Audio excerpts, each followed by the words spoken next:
வணக்கம் அன்பர்களே, இது தகவல் சாளரம். நான் உங்கள் பிச்சை முத்து.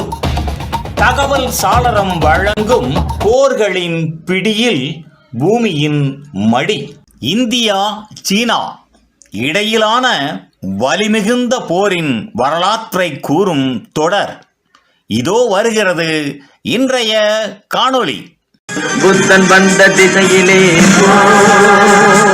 புனித காந்தி மண்ணிலே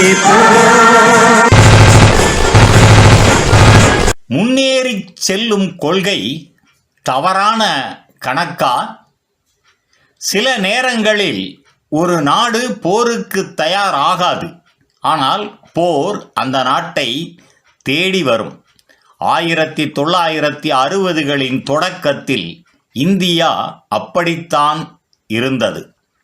சாலை கண்ட உண்மை அரசியல் அழுத்தம். சீன சாலை வெளிச்சத்திற்கு வந்தபின் இந்திய அரசியலில் ஒரு கேள்வி.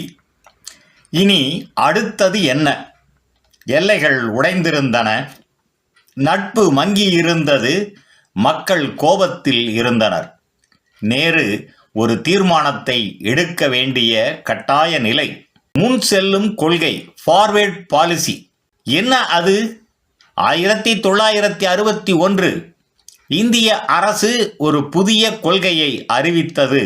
அதன் பெயர் ஃபார்வேர்டு பாலிசி, முன்னோக்கி செல்லல்.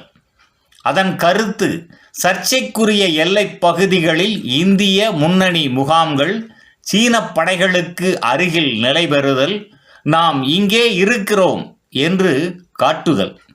இது ஒரு போர் அறிவிப்பு அல்ல, ஆனால் அமைதியான எதிர்ப்பு. நேருவின் எண்ணம். நேரு நம்பிக்கை கொண்டிருந்தார். சீனா நேரடி போருக்கு வராது, அவர்கள் நம்மை அழுத்துவதற்காகவே பயமுறுத்துகின்றார்கள். அவர் எண்ணினார், முன்னணி முகாம்கள் சீனாவை தடுக்கும், சீனா பேச்சுவார்த்தைக்கு வரும். இந்த நம்பிக்கையே ஃபார்வேர்டு பாலிசியின் அடித்தளம். இராணுவத்தின் நிலை, எச்சரிக்கை. ஆனால் இந்திய இராணுவம் ஒரு உண்மையை சொன்னது. முகாம்களுக்கு சப்ளை இல்லாமல் உயரமான மலைப்பகுதிகளில் ஆயுதங்கள் போதாது, குளிர்கால உடைகள் இல்லை, நாம் தயாராக இல்லை. இந்த எச்சரிக்கை அரசியல் முடிவுகளில் முழுமையாக கவனிக்கப்படவில்லை. முன்னணி முகாம்கள் தனிமையில். ஃபார்வேர்ட் பாலிசி செயல்பாட்டில் சிறிய முகாம்கள், குறைந்த வீரர்கள், நீண்ட சப்ளை வழிகள். இந்த முகாம்கள் படை வலிமையால் அல்ல, அரசியல் நம்பிக்கையால் நிறுவப்பட்டன. சீனாவின் பார்வை தூண்டுதல். சீனா இந்த நடவடிக்கையை வேறு விதமாக பார்த்தது. அவர்களின் பார்வையில் இந்தியா எல்லையை தாண்டுகின்றது, சீனாவிற்கு சவால் விடப்படுகின்றது, திபெத் பாதுகாப்பு ஆபத்தில். இந்த பார்வை போருக்கான காரணமாக மாறியது.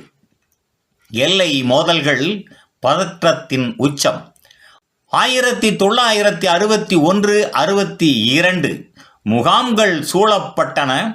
ரோந்து மோதல்கள், தள்ளு முள்ளுகள், கைப்பிடி சண்டைகள்.